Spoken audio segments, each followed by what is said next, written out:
بسم الله الرحمن الرحيم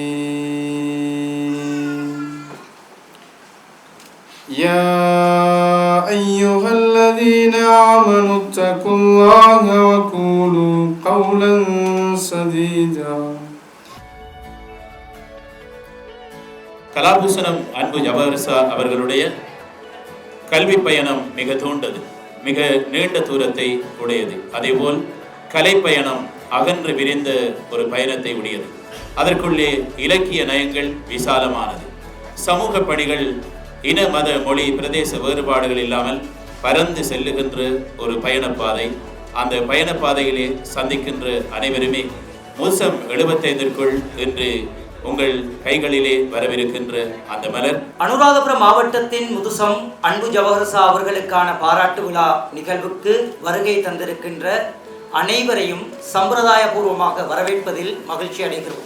அன்பு ஜவஹர்சாவுக்கு இப்படி ஒரு நிகழ்வை ஏன் செய்ய வேண்டும் என்று கேட்கின்றவர்களுக்கு நாங்கள் இன்று வெளியிடுகின்ற முதுசம் 75 என்கின்ற இந்த நூல் காத்திரமான பதிலை தர வல்லது என்ற விடயத்தை முதலில் இங்கு பதிய விரும்புகின்றேன். இன்றைய நிகழ்வின் கதாநாயகன் அனுராதபுரம் மாவட்டத்தின் அடையாளம் அன்பு ஜவஹர்சா அவர்களை முதற்கண் இந்த நிகழ்விற்கு வருக என வரவேற்கின்றேன்.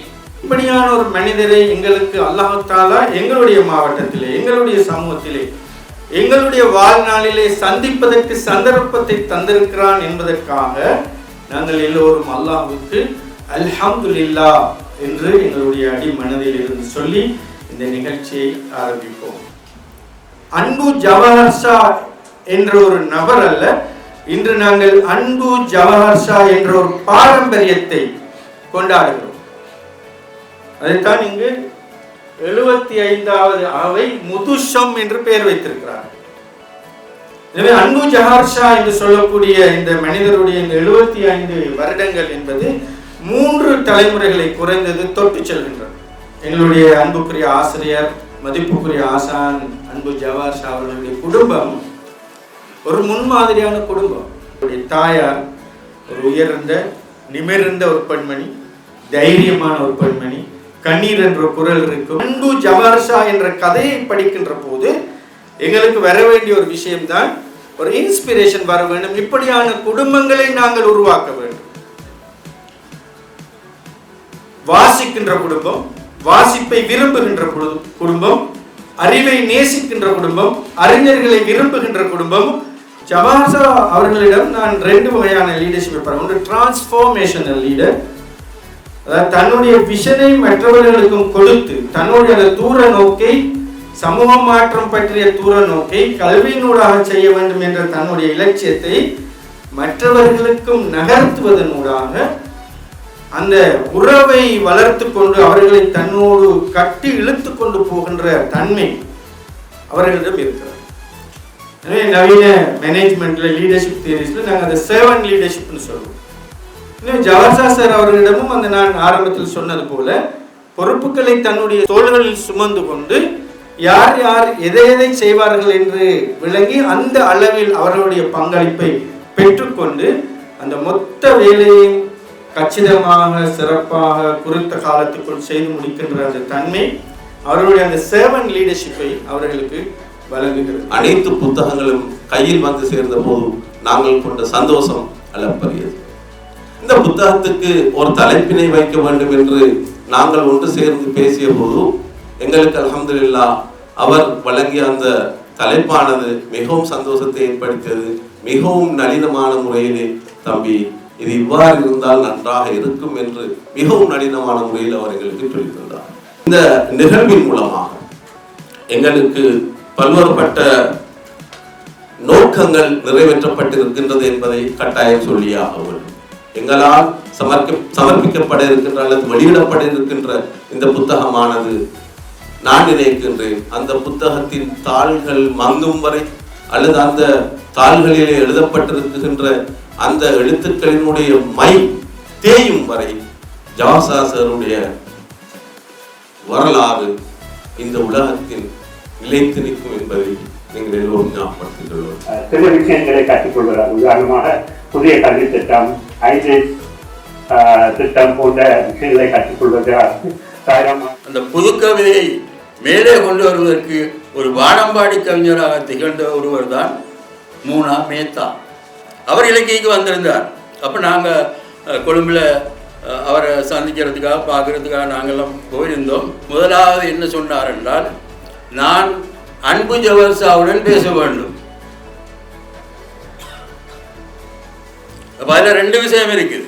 அன்பு ஜவஹர்சா என்ற கவிஞர் அந்த புதுக்கவிதை என்ற கவிதைத்துறை வேலிழந்து வளர்ந்து கொண்டிருக்கின்ற அந்த சந்தர்ப்பத்திலே அதில் ஒரு மேலோக்கிய ஒரு படைப்பாளியாக அன்பு ஜவஹர்சா இருந்திருக்கிறார் என்றது ஒரு விஷயம்.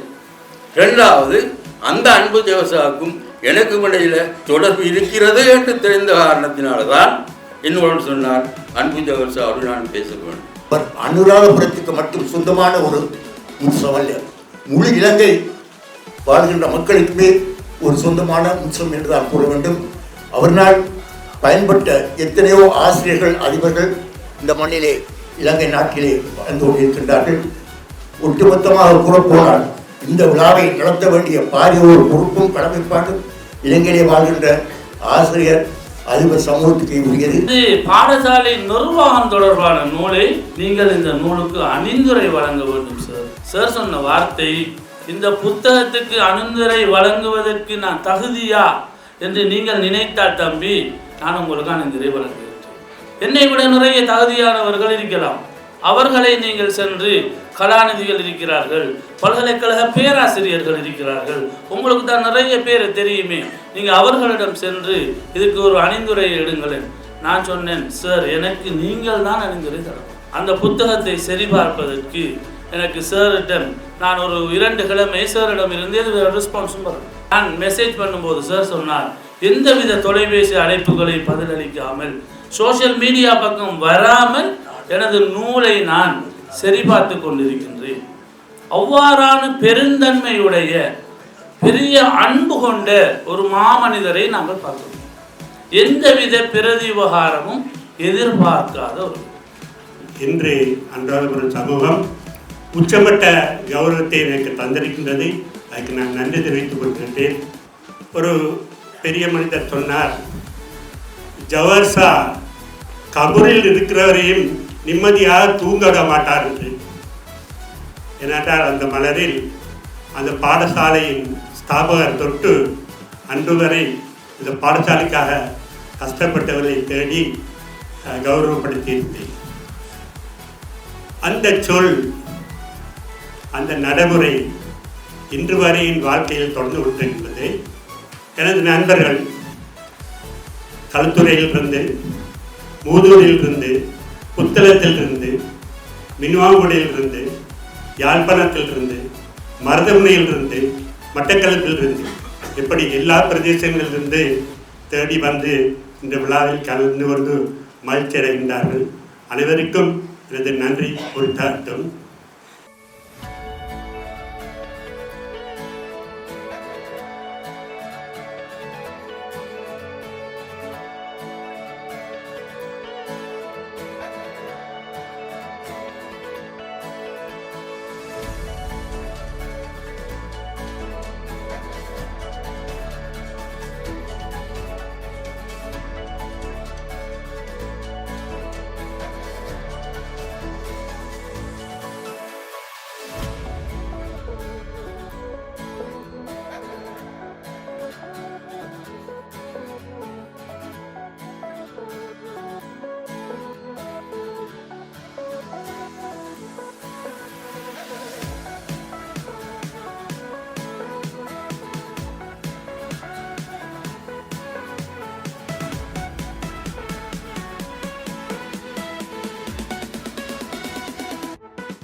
அனைவருக்கும் எனது இதயம் கனிந்த நன்றிகளை நான் இந்த இடத்தில் தெரிவித்துக் கொள்ள விரும்புகிறேன். அனைத்தையும் காலம் மறக்க செய்துவிடும்.